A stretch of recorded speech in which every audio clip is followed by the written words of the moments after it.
دیجیے۔ جب دل کے اندر انسان کے تعلق مع اللہ کا یہ احساس پیدا ہو جاتا ہے، پھر اس انسان سے گناہوں کا صدور نہیں ہوتا۔ میں نے کہا وہ بھی جائے تو اللہ انابت کی توفیق عطا فرما دیتے ہیں، رجوع کی توفیق عطا فرما دیتے ہیں۔ یہ تعلق مع اللہ پیدا کیسے ہوتا ہے؟ یہ اللہ کی یاد سے ہوتا ہے۔ اب ایک انسان صبح و شام اللہ کو یاد کرتا رہے، ذکر و اذکار کرے۔ اللہ کی یاد کا فقط اتنا مطلب نہیں ہے کہ ہم تسبیح چلاتے رہیں، اللہ کی یاد کا یہ مطلب ہے کہ اللہ جل جلالہ کے جو احکامات ہیں ہم انہیں پورا کریں۔ یہ زبان سے ذکر کرنا، اسے تو ذکر لسانی کہتے ہیں۔ اب ایک انسان اپنی زبان اور لسان سے تو ذکر کر رہا ہے، لیکن اپنے عمل سے اللہ کی بغاوت کر رہا ہے۔ ٹھیک ہے، اس کی زبان کا ذکر، اس کی لسان کا ذکر، وہ شاید کسی نہ کسی وقت اس انسان کو اللہ کی طرف متوجہ کر دے، لیکن یہ اس کی طرف سے صادر ہونے والے جو ایسے اعمال اور افعال ہیں جو شریعت کے نظام سے متصادم اور بغاوت والے ہیں، یقیناً ان گناہوں پر تو اسے اللہ کی طرف سے پکڑ ہوگی۔ تو ایک تو اللہ کی یاد، اللہ کا ذکر، حکم پر عمل، نبی کی سنتوں اور طریقوں کے مطابق اپنی زندگی کو لانا، یہ تعلق مع اللہ کی ایک پہلی سیڑھی ہے۔ اگر انسان اپنی زبان سے ذکر کو جاری کرتا ہے، یہ تعلق مع اللہ کی ایک اور سیڑھی ہے۔ اور ایک بہت اہم بات جو اہل علم لکھتے ہیں اور اللہ کے نبی کی تعلیمات بھی ہیں کہ اگر انسان یہ چاہے کہ اس کا تعلق اس کے رب کے ساتھ مضبوط ہو جائے، تو اس انسان کو یہ چاہیے کہ وہ اپنے اللہ سے ہر وقت مانگتا رہے، دعا کرتا رہے۔ دیکھیں، ہم اللہ کے نبی کی سنت اور سیرت میں دیکھتے ہیں نا، اور ہم جانتے ہیں کہ اللہ کے نبی نے ہمیں کہا صبح اٹھو تو یہ دعا پڑھو، یعنی نیند سے بیداری میں یہ دعا پڑھو۔ بھئی اگر وضو کر رہے یہ دعا پڑھو، درمیان وضو میں یہ دعا پڑھو، وضو کے اختتام پہ یہ دعا پڑھو، کھانے میں یہ دعا پڑھو، درمیان کھانے میں اگر پہلے بھول جاتے ہو تو یہ پڑھو، آخر میں یہ پڑھو، پینے میں یہ پڑھو، دودھ پینے کی یہ پڑھو، بیت الخلاء میں جانے کی یہ دعا، باہر نکلنے کی یہ دعا۔ یہ دعائیں اور یہ سنت کے مطابق ان دعاؤں میں کیا ہوتا ہے؟ اللہ سے مانگنا ہوتا ہے۔ تمام دعاؤں کے اندر اللہ سے مانگنا ہے۔ ہم اللہ سے مانگتے ہیں، اور یہ دعائیں اللہ کے نبی صلی اللہ علیہ وسلم نے اپنی امت کو بتلائی ہیں۔ اب آپ خود تصور کریں، اگر آدمی صبح آنکھ کھلنے سے لے کر رات تک مختلف مواقع پر یاد کردہ دعاؤں کو پڑھتا رہے، تو کیا ہم یہ نہیں سمجھتے کہ یہ انسان اللہ کے ساتھ کنیکٹ ہے، جڑا ہوا ہے، اس کا ربط ہے اللہ کے ساتھ؟ حالانکہ کام کتنا ہے، وہ تو چند منٹوں کا کام ہے۔ یہ کھانا کھایا، یہ دعا پڑھ لی، کھانے سے فارغ ہوا، یہ دعا پڑھ لی، اس میں کون سا اتنا وقت ہے؟ اور اس سے ہٹ کر اگر کسی خاص مقام کی انسان کو دعا نہیں آتی، پھر بھی انسان اللہ سے مانگتا ہے کہ انسان کو کوئی فون آ گئی تو انسان فون اٹھانے سے پہلے یہ اللہ سے اگر دعا مانگ لے، اے اللہ اس فون کے اندر خیریت اور عافیت ہو، کوئی پریشانی نہ ہو۔ اب فون بند ہو گئی، کوئی بندہ پیغام لے کے آ گیا، اے اللہ اس پیغام کے اندر خیریت اور عافیت ہو۔ آدمی اپنے دفتر میں پہنچ رہا ہے تو یا اللہ دفتر کے اندر گزرنے والا وقت عافیت سے گزرے، مجھے کسی آزمائش اور پریشانی کا سامنا نہ کرنا پڑے۔ تو کسی خاص موقع کی اگر دعا یاد نہیں، اپنے الفاظ میں بھی اگر ہم اللہ سے مانگتے رہیں نا، اب جب انسان ہمہ وقت اللہ سے مانگتا رہتا ہے تو اس انسان کا اللہ سے تعلق قائم اور جڑا رہتا ہے۔ تو اللہ کے نبی نے اتنی دعائیں بتا دی، صبح کے اذکار الگ، شام کے اذکار الگ، مختلف اعمال کی دعائیں الگ، یہ کام ایسے کرنا ہے، یہ ایسے کرنا ہے۔ انسان کی زندگی اگر اللہ کے نبی کے طریقوں کے موافق آ جائے، غلطیاں بھی ہوں گی، بھول بھی جائیں گے، پھسل بھی جائیں گے، لیکن پھسل کر پھر بیٹھنا ہی نہیں ہے، پھر اٹھ جانا ہے۔ وہ آدمی عقل مند نہیں ہوتا جو ٹھوکر لگ گئی بیٹھ گیا کہتا ہے اب میں چلوں گا ہی نہیں، کیوں جی مجھے دوبارہ ٹھوکر لگے گی۔ بھائی ٹھوکر لگتی ہے، انسان گرتا ہے، پھر اٹھتا ہے، پھر شاید گرے گا، پھر اٹھے گا، پھر اٹھے گا، پھر گرے گا۔ ایک وقت ایسا آئے گا کہ چلنے میں ایسی مہارت آ جائے گی کہ پھر ٹھوکر بھی نہیں اسے گرا سکتی۔ انسان کی زندگی کا، گناہوں کا اور اس کی زندگی کا عمل بھی ایسے ہی ہے۔ انسان کو ٹھوکر لگ گئی، گناہ ہو گیا، پھر سے اٹھے گا کیسے؟ توبہ کرے گا، اللہ کی طرف متوجہ ہوگا۔ اس توجہ کے ساتھ جب وہ اٹھے گا اور پھر جب اللہ کی اطاعت والی زندگی کو گزارے گا، پھر ٹھوکر لگ جائے گی، گناہ ہوگا، پھر گر جائے گا، پھر اٹھنے کی توفیق کرے گا۔ یہ ہے اس کا وہ مجاہدہ، یہ وہ مجاہدہ ہے جو نفس کے ساتھ لڑ رہا ہے، گناہ کے ساتھ لڑ رہا ہے۔ وہ گناہ کبھی اسے شکست دے دیتا ہے، کبھی یہ گناہ کو شکست دے دیتا ہے۔ آپ کی گناہ کے ساتھ یہ لڑائی مجاہدہ کہلاتی ہے۔ اللہ تعالیٰ جب اس مجاہدے والی اس لڑائی کو دیکھتے ہیں، پھر ایک وقت میں آ کر اللہ اپنے بندے کو وہ توفیق عطا فرما دیتے ہیں کہ بندہ پھر نہیں گرتا۔ لوگ کہتے ہیں کہ یہ ولایت کے مقام پر پہنچا ہوا آدمی ہے، پھر ایک خلقت کا ایک ہجوم اس آدمی کے ارد گرد آ جاتا ہے، لوگ اس کے چہرے کو دیکھ کر اپنی زندگی کا قبلہ درست کرتے ہیں، منہ سے نکلی ہوئی بات تو دور کی بات ہے۔ اس مقام پر پہنچنے کے لیے بڑی محنتیں ہیں، بڑی کوششیں ہیں، بڑا گرنا ہے، پھر اٹھنا ہے، پھر گرنا ہے، پھر اٹھنا ہے۔ مایوسی نہیں ہے، 100 بار بھی گناہ ہوگا 100 بار اٹھو۔ وہ 99 آدمیوں کا قاتل حدیث کے اندر کہ اسے کسی نے کہا تیری تو بخشش ہی نہیں ہے، تو اس نے تلوار اٹھائی کہ چلو 100 پورا کر لیتا ہوں، بخشش تو ویسے بھی نہیں ہے۔ لیکن دل کے اندر یہ تھا کہ اللہ جل جلالہ کی طرف ایک انابت تھی، ایک رجوع تھا، ایک توبہ کی طلب تھی، تو اللہ جل جلالہ اس توبہ کی توفیق اور اس توبہ کی طلب کی وجہ سے اللہ اسے بھی معاف کر دیتے، اس کے لیے بھی توبہ کا دروازہ ہے۔ تو ہم اور آپ اپنے گناہوں سے اگر توبہ کریں تو ہمارے لیے کیسے توبہ کا دروازہ نہیں ہے؟ لوگ آ کر پوچھتے ہیں حضرت مولانا یہ بتائیے کہ یہ گناہ صغیرہ ہے یہ کبیرہ ہے؟ کیا مطلب ہوتا ہے کہ اگر کبیرہ ہے تو نہیں کریں گے، صغیرہ ہے تو کر لیں گے؟ تو یہ بات ذہن میں رکھیں، اہل علم کہتے ہیں صغیرہ کی مثال چنگاری کی طرح ہے اور کبیرہ گناہ کی مثال شعلے کی طرح ہے۔ ایک عقل مند آدمی ایسا کرتا ہے کہ وہ شعلے کو اپنی صندوق میں نہیں رکھتا، کیوں جی آگ جل جائے گی، تو کیا چنگاری کو رکھتا ہے؟ نہیں رکھتا۔ تیلا بھی نہیں رکھے گا کہ یار کسی وقت بھی اس کے اندر کوئی حرارت آ کر آگ نہ لگ جائے۔ یہ صغیرہ گناہ جو چنگاری ہے یہ بھی آپ کے صندوق کے اندر شعلہ بن سکتا ہے۔ یہ چھوٹا ہے، ہر بڑے گناہ سے پہلے مقدمہ چھوٹا گناہ ہوتا ہے۔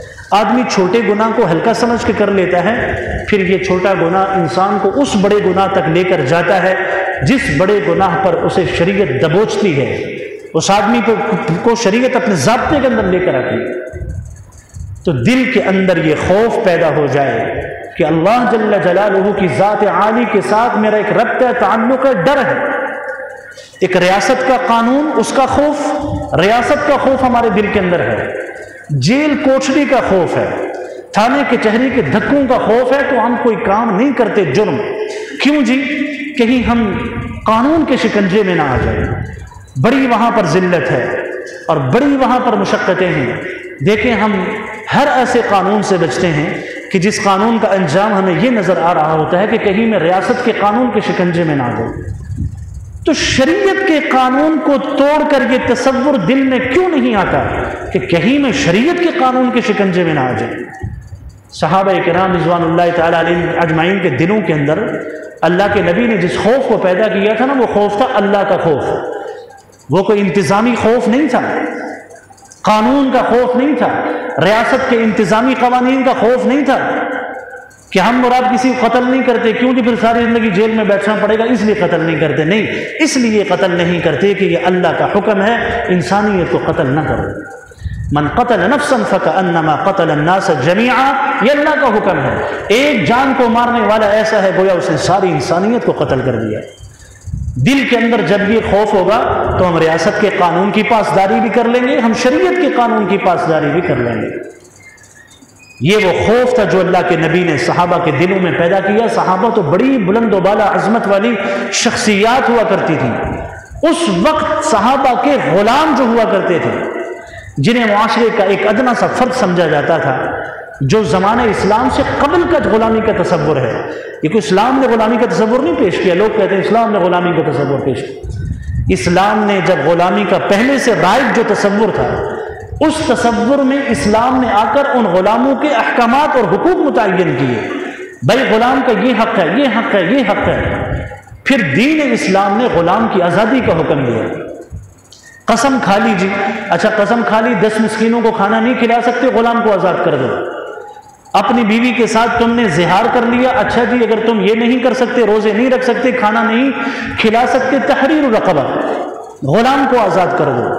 قتل ہو گیا جی، اچھا قتل ہو گیا، فدیہ نہیں دے سکتے، آگے چل کر قرآن کہتا ہے غلام کو آزاد کر لو۔ بار بار شریعت نے غلام کی آزادی کا تصور دیا۔ حضرت عبد الرحمن بن عوف 3000 غلام آزاد کیے، صحابہ غلام آزاد کر، چونکہ دین اسلامی نے غلامی کو محمود نہیں سمجھا، پہلے سے رائج ایک تصور کو دین نے ختم کرنے کی کوشش کی، تو صحابہ کرام نے جب غلاموں کے اندر اللہ کی ذات عالی کا خوف اتنا تھا، تو وہ لوگ جن کی صحبتیں، رفاقتیں اللہ کے نبی صلی اللہ علیہ وسلم کے ساتھ ہوا کرتی تھی، تو ان کے دل کے اندر کے خوف کی کیفیت کیا ہوگی۔ حضرت عبداللہ ابن عمر جا رہے ہیں جنگل میں، آج کل تو ہم کہیں سفر پہ ہوتے ہیں، ریسٹورنٹ ہوتے ہیں، لوگ کھانے پینے کے لیے کسی جگہ بیٹھ جاتے ہیں، اس زمانے میں تو یہ تصور نہیں تھا، ریگستانوں کے سفر تھے، ویرانوں کے سفر تھے، جنگلوں کے سفر تھے، تو راستے میں اگر کہیں بھوک لگتی تھی تو دیکھتے تھے کہ قریب کوئی بستی تو نہیں ہے۔ کتنے ایسے واقعات ہیں صحابہ کی زندگی کے بھی، بھوک لگی، قریب کی بستی کو تلاش کیا، اگر کوئی بستی ہو تو وہاں سے کھانا لے لیتے ہیں اور اس کھانے کے ذریعے اپنی بھوک کو مٹاتے ہیں۔ تو حضرت عبداللہ بن عمر جا رہے ہیں، بھوک لگی ہے، رک گئے، دیکھا ایک قریب ایک چرواہا ہے، بکریاں چرا رہا ہے۔ چرواہا ایک کسی کا غلام ہے، کسی کا نوکر ہے، کسی کا ملازم ہوگا جو بکریاں چرا رہا ہے۔ تو حضرت عبداللہ بن عمر نے اس سے فرمایا کہ بھائی ہمیں شدید بھوک لگی ہے، آپ کوئی بکری ہمیں دے سکتے ہیں؟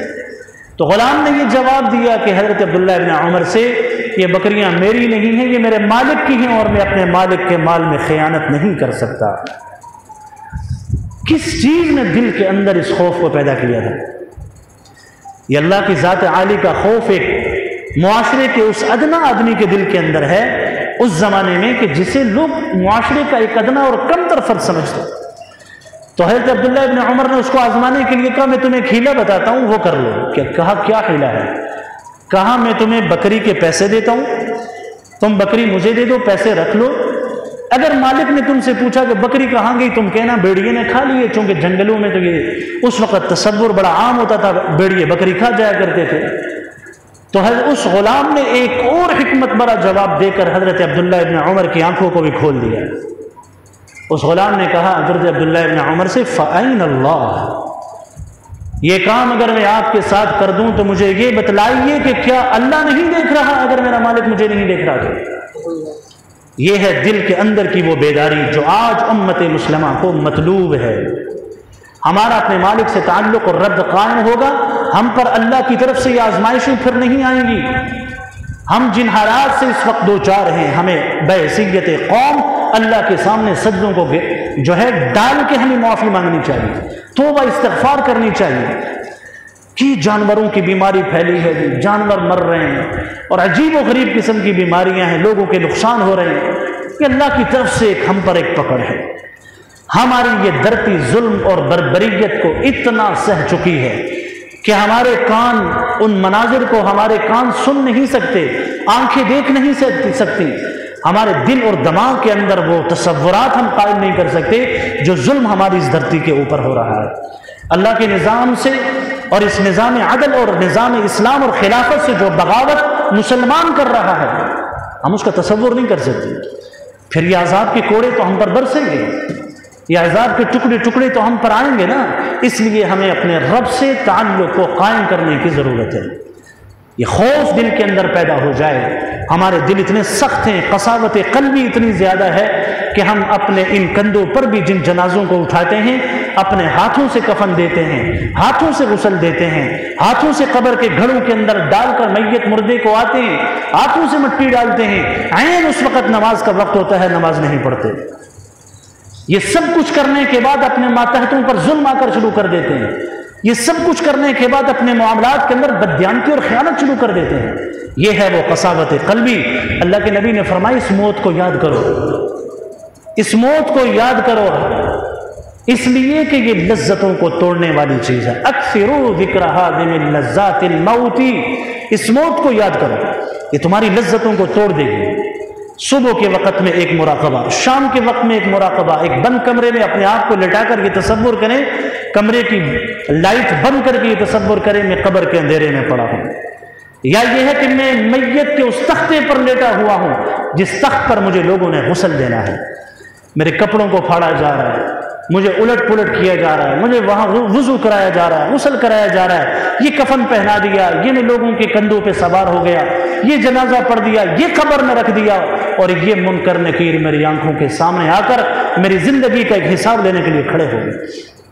یہ مراقبہ اور یہ موت کی یاد چند لمحے صبح ہمیں حاصل ہو جائے اور چند لمحے شام ہمیں حاصل ہو جائے تو اللہ کی قسم ہم اپنی زندگی کے قبلے کو درست کر سکتے ہیں اور ہم اپنے دل کے اندر اللہ کی ذات عالی کا خوف پیدا کر سکتے ہیں۔ حضرت عمر کیا ہے جی؟ یوں سمجھ لیجیے آدھی دنیا کے حکمران، امیر، خلیفہ دوم، رات کو کیا کر رہے ہیں جی؟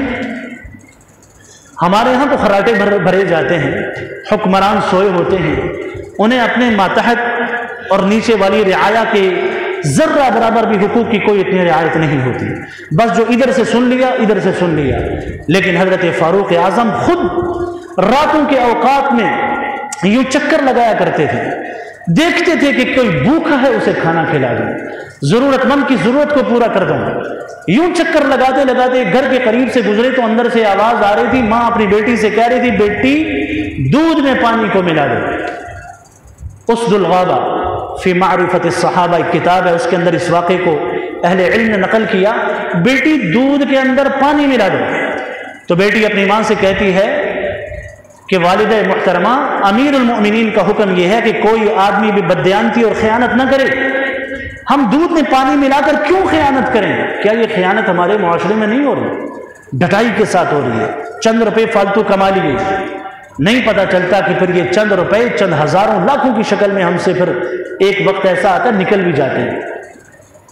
تو ماں نے اپنی بیٹی سے کہا کہ بیٹی امیر المؤمنین کا حکم تو ہے، کون سے امیر المؤمنین ہمارے گھر میں بیٹھ کر ہمیں اس وقت دیکھ رہے ہیں؟ حضرت عمر دروازے کے باہر کھڑے ہیں اور یہ آوازیں ان کو آ رہی ہیں، وقت کے خلیفہ ہیں، ان کے لیے اتنی گنجائش ہے کہ وہ اس قسم کی بات کو سنیں، کہیں میری ریاست اور اسٹیٹ کے اندر کوئی ایسی شریعت سے متصادم اور بغاوت والا کوئی حکم تو نہیں ہو رہا۔ تو بیٹی نے کہا اپنی والدہ سے اگر امیر المؤمنین تو اس وقت نہیں ہے تو والدہ کیا امیر المؤمنین کا خدا اللہ ہمیں نہیں دیکھ رہا؟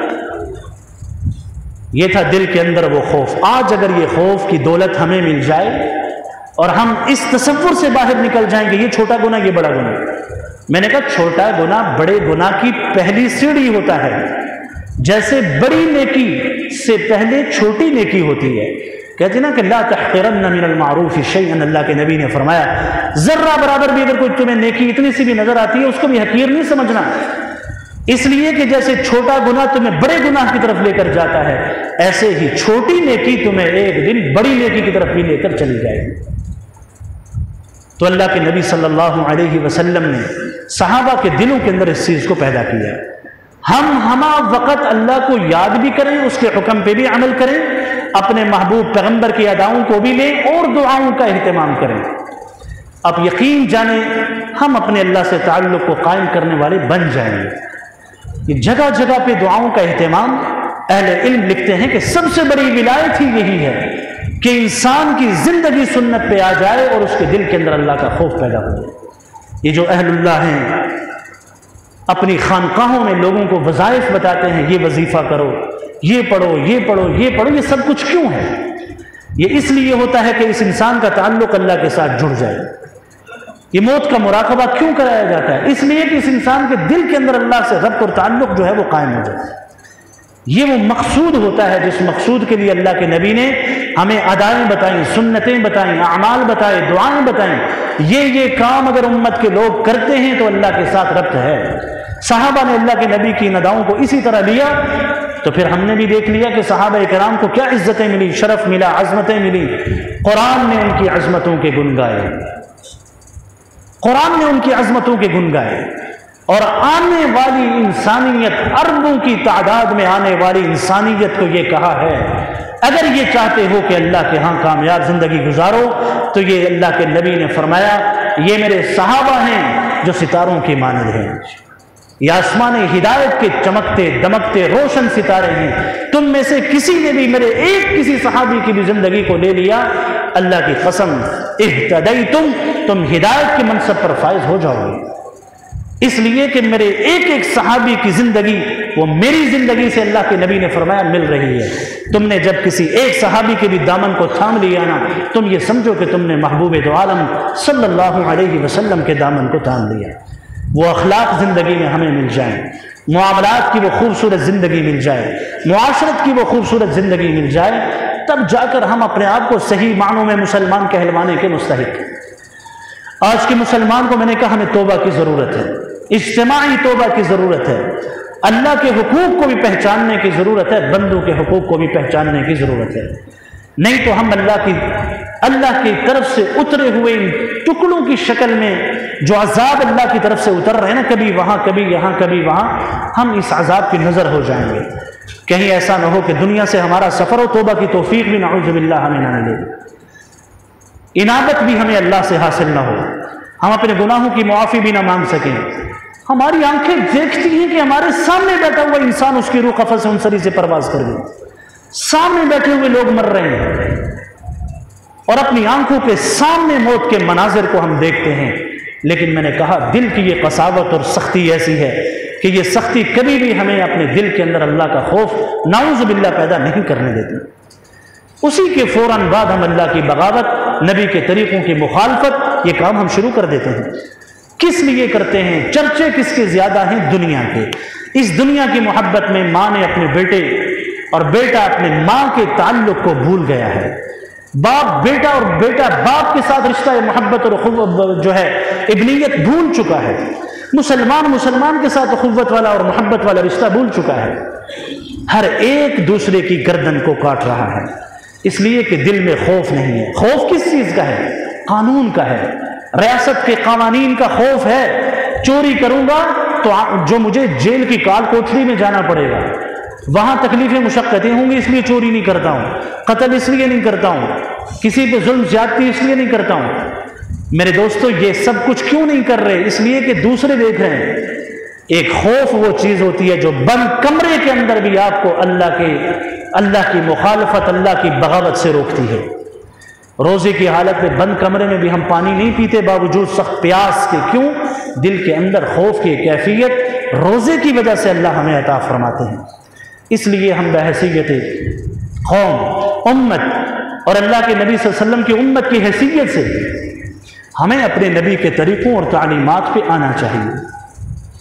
اور یہ بات کہ ہم سے پھر یہ معاہدہ ٹوٹ جائے، ہم دین اور شریعت سے ایک معاہدہ کرنے کے ہم ایسا کریں گے، ٹوٹ جائے تو اس ٹوٹ جانے کو اپنی زندگی کا ٹوٹ جانا نہ سمجھیں، پھر سے اٹھ کھڑے ہیں، پھر سے توبہ کریں۔ یہ دوبارہ توبہ کی توفیق یہ اللہ کی طرف سے ایک عظیم الشان نعمت ہوتی ہے۔ نہیں تو کتنے لوگ گناہ کرتے ہیں اور ڈٹائی سے کر رہے ہوتے ہیں، کفر کر رہے ہیں، ڈٹائی سے کر رہے ہیں، کفر کو حق سمجھتے ہیں، گناہ کو حق سمجھ کے کر رہے ہیں۔ جب آپ گناہ کو حق اور صحیح سمجھ کے کریں گے، توبہ کی توفیق کہاں سے ملے گی؟ توبہ کی توفیق تو تب ملے گی جب گناہ کو گناہ سمجھ کر کریں گے۔ اور بڑے خوش قسمت وہ لوگ ہوتے ہیں جنہیں اللہ جل جلالہ گناہ کے بعد توبہ کی توفیق عطا فرما دیتے ہیں۔ اللہ عمل کی توفیق عطا فرمائے۔